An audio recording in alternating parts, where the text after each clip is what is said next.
एक बात तो श्योर है कि जब तक आप लोग एग्जाम देने जाओगे तब तक ये वॉर वाला सिस्टम जो है, जो अभी ऐसा लग रहा है कि भाई पता नहीं क्या ही हो रहा है, क्या ही हो जाएगा, वो तब तक ठंडा हो जाएगा। लेकिन एग्जाम पॉइंट ऑफ व्यू से आपका ईरान और उसकी ज्योग्राफी वो एक्टिव हो गई है। तो एक बार हम ईरान की ज्योग्राफी को थोड़ा समझ लेते हैं, उसकी नेबरिंग कंट्री को समझ लेते हैं, not by the map but by a simple mnemonic trick. तो निमोनिक ट्रिक देख लेते हैं। निमोनिक ट्रिक इसकी ऐसे बनती है कि ईरानी tourist are always travelling and partying. वैसे तो any tourist is always travelling and partying. हम किसकी बात कर रहे हैं, क्योंकि हम ईरान के नेबर्स की बात कर रहे हैं, तो इसको हम कैसे याद रखेंगे, बहुत सिंपल ट्रिक है।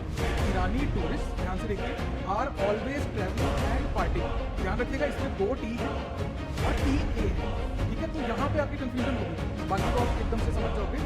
अब ईरानी आई से आपका आता है ईरान, ठीक है। टी से आता है आपका टर्की, एक टी आपका ये है, और दूसरा टी आपका जो ट्रैवलिंग पे आ रहा है दैट इज तुर्कमेनिस्तान, यानी कि टर्की और तुर्कमेनिस्तान दोनों इसके नेबर्स हैं। उसके बाद में जो टी ए आते हैं है ना, वो कौन से आते हैं, Armenia, Azerbaijan and Afghanistan, and P से हमारा पड़ोसी मुल्क पाकिस्तान। तो ये कई बार दिमाग में नहीं आता कि जब पाकिस्तान भी ईरान के नेबर है, इतनी पास है ईरान आपके, अगर आप ध्यान से सोचेंगे तो ये कॉन्फ्लिक्ट इतना भी दूर नहीं है। और वैसे भी no conflict is local anymore, every conflict is global. कहीं पे कुछ होता है, आपके तेल के प्राइसेस बढ़ गए, आपके घर में आने वाला सिलेंडर बढ़ गया, महंगा हो गया, एवरी डिस्प्यूट जो है कहीं पे भी हो रहा है, उसका इफेक्ट आपके पास में डायरेक्टली या इनडायरेक्टली पहुंच जाता है। इसके अलावा अगर इसमें और चीज़ देखना चाहें तो इसकी वाटर बाउंड्रीज हैं, वाटर बॉडीज हैं ईरान के अराउंड, जो मेजर है वो भी आप एक बार देख लीजिए।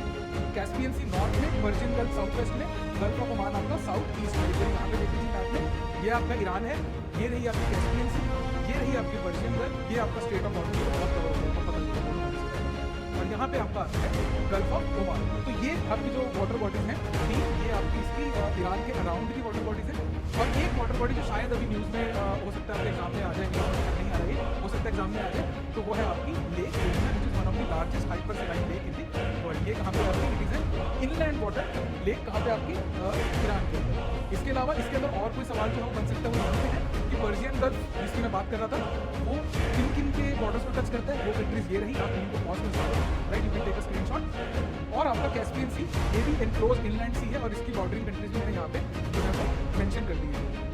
अभी के लिए इतना ही, हो सकता है इससे कोई एग्जाम में क्वेश्चन आ जाए, अगर आता है तो गलत नहीं करके आना। निमोनिक आपने याद रखना, इसराइल का कर लिया था, अब ईरान का भी कर लिया।